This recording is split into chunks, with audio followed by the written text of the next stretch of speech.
기도하겠습니다. 사랑과 공의의 하나님, 오늘도 우리를 세상의 거친 풍랑 속에서도 편치 않는 믿음의 길을 걷고자 이 자리에 모였습니다. 바벨론의 뜨거운 풀무 앞에서도 굴하지 않았던 새 친구의 고백이 오늘 우리의 심령에 대해서 다시 살아나는 고백이 되게 하여 주옵소서. 세상의 유혹과 압박 속에서도 방황하는 우리에게 하늘의 지혜와 용기를 더하여 주시고 이 시간 말씀을 통해서 오직 주님만이 우리 인생의 참된 주권자이심을 고백하는 은혜를 허락하여 주옵소서. 우리 구주 예수 그리스도 이름으로 기도드립니다. 아멘. 오늘 우리에게 주신 말씀은 다니엘서 3장 16절에서 18절, 24절에서 29절입니다. 사드락과 메삭과 아벳느고가 왕에게 대답하여 이르되 느부갓네살이여 우리가 이 일에 대하여 왕에게 대답할 필요가 없나이다.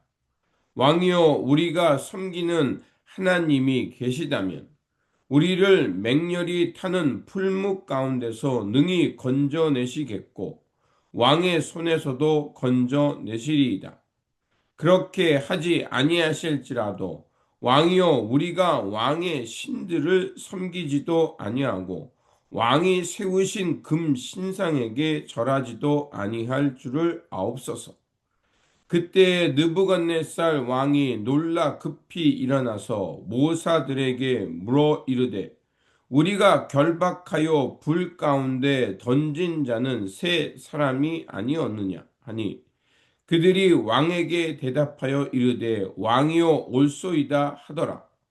왕이 또 말하여 이르되 내가 보니 결박되지 아니한 네 사람이 불 가운데로 다니는데 상하지도 아니하였고 그 넷째의 모양은 신들의 아들과 같도다 하고 느부갓네살이 맹렬히 타는 풀무불 아귀 가까이 가서 불러 이르되 지극히 높으신 하나님의 종 사드락 메삭 아벳느고야 나와서 이리로 오라 하매 사드락과 메삭과 아벳느고가 불 가운데서 나온지라 총독과 지사와 행정관과 왕의 모사들이 모여 이 사람들을 본즉 불이 능히 그들의 몸을 해하지도 못하였고 머리털도 그을리지 아니하였고 겉옷 빛도 변하지 아니하였고 불탄 냄새도 없었더라. 느부갓네살이 말하여 이르되 사드락과 메삭과 아벳느고의 하나님을 찬송할지로다. 그가 그의 천사를 보내사 자기를 의뢰하고 그들의 몸을 바쳐 왕의 명령을 거역하고 그 하나님 밖에는 다른 신을 섬기지 아니하며 그에게 절하지 아니한 종들을 구원하셨도다. 그러므로 내가 이제 조서를 내리노니 각 백성과 각 나라와 각 언어를 말하는 자가 모두 사드락과 메삭과 아벳느고의 하나님께 경솔히 말하거든 그 몸을 쪼개고 그 집을 거름토로 삼을지니 이는 이같이 사람을 구원할 다른 신이 없음이니라 하더라. 아멘. 믿음의 길을 갈 때 우리는 세상으로부터 도전을 받게 됩니다. 거대한 신상들은 우리를 위협하며 세상의 논리에 순응하며 살라고 강요합니다. 오늘 본문 속 다니엘의 세 친구 사드락, 메삭, 아벳느고는 절하지 않으면 그 타는 불무에 던져질 위기에 처해졌습니다. 삶은 환상이 아니라 치열한 현실입니다. 이 위기 앞에서 그들이 보여준 믿음의 태도를 통해서 우리가 이 시대를 어떻게 살아내야 할지 영적 진리를 나누고자 합니다. 첫 번째로 우상 숭배의 본질을 꿰뚫어 보는 것입니다. 다니엘이 해석한 꿈을 통해 자신의 제국이 무너질지 모른다는 생각에 느부갓네살 왕은 거대한 금 신상을 만들게 됩니다. 그 후로 모든 관료들을 불러 모아 금 신상 앞에 절할 것을 명령합니다. 누구든지 절을 하지 않는 사람은 불타는 화덕에 던져 넣을 것이라고 위협합니다. 모든 신하들은 금 신상 앞에 그래서 엎드려 절을 합니다. 사드락과 메삭 아벳느고의 믿음은 이제 이러한 시험대 앞에 서게 되었습니다. 믿음을 저버리고 목숨을 구할 것인가, 아니면 믿음을 지키다가 목숨을 잃을 것인가를 선택해야만 했습니다. 형상 앞에 절을 하는 행위는 사람이나 물질을 신의 자리에 두는 것이었습니다. 하나님은 출애굽 공동체에게 형상을 만들지도 말라고 하셨습니다. 왜 그렇게 하셨을까요? 무엇인가를 형상화하는 순간 그 형상에 사로잡히게 되고 결국 그 형상을 가진 사람들 앞에 군림하게 되고, 그리고 그 사람들은 자기의 뜻에 따라 사람들을 조종할 수 있기 때문에 그렇습니다. 오늘날 우리에게 절하라고 강요하는 것들은 무엇입니까? 절하는 행위, 그것이 하지 않는다고 해서 끝나는 것이 아닙니다. 더 많은 소유, 과소비, 또 내가 하나님처럼 되고 싶은 욕망들이 될 수 있습니다. 우리는 이러한 우상들 뒤에 숨겨져 있는 탐욕과 그 영적 교만함을 분별해낼 수 있어야 합니다. 두 번째로, 그리 아니하실지라도의 절대적 신앙을 소유하는 겁니다. 절체절명의 위기 앞에 이들은 놀라운 반응을 보입니다. 이들은 당대 최고의 권력자 앞에서도 이 일을 두고 대답할 필요조차 없다라고 말합니다. 17절과 18절은 이렇게 말합니다. 왕이여, 우리가 섬기는 하나님이 계시다면 우리를 맹렬히 타는 풀무 가운데서 능히 건져내시겠고 왕의 손에서도 건져내시리다. 그렇게 하지 아니하실지라도 왕이여, 우리가 왕의 신들을 섬기지도 아니하고 왕이 세우신 금 신상에게 절하지도 아니할 줄을 아옵소서.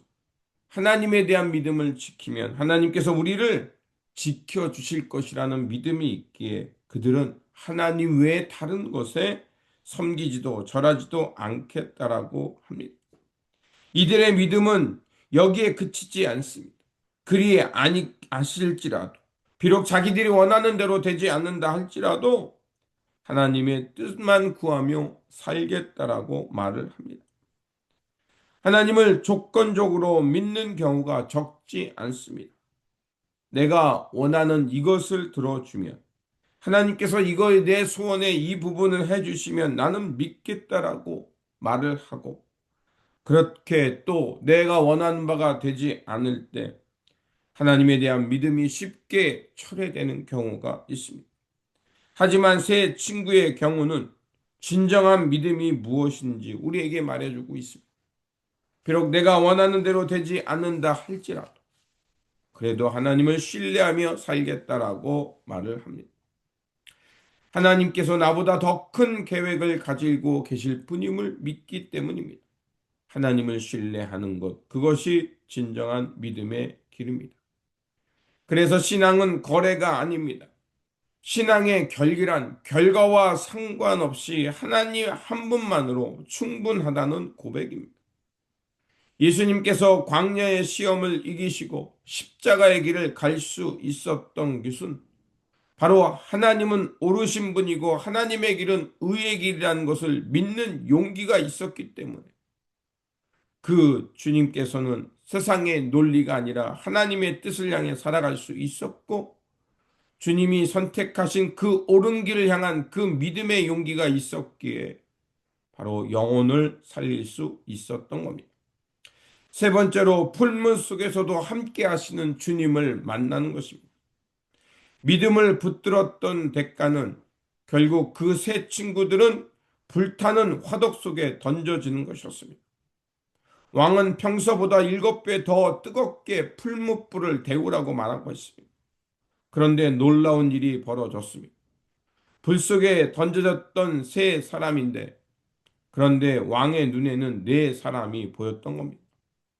네 번째 사람은 아무런 상처도 또 오히려 그 풀무 속에서도 걷는 모습을 보게 됩니다. 새 친구를 하나님께서 보호하고 계셨던 것입니다.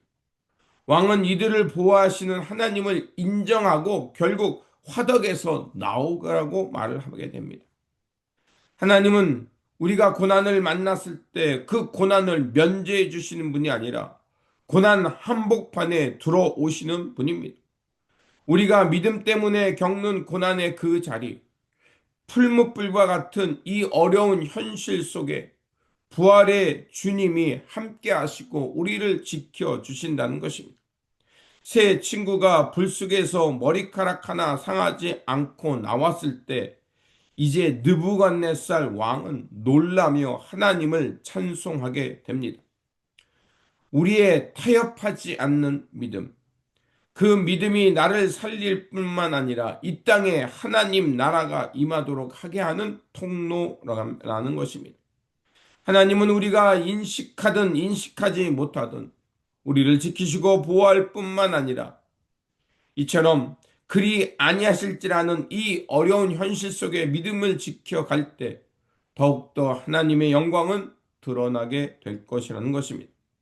그러므로 보이는 것에 마음 빼앗기지 말고 풀무 속에서도 그리 아니하실지라는 믿음을 지키면서 사드락과 메삭과 아벳느고가 보여주었던 그 당당한 믿음을 걸어가면서 하나님의 나라, 하나님의 의의를 지키며 살아가는 저와 여러분들이 되시기를 주님의 이름으로 축원드립니다.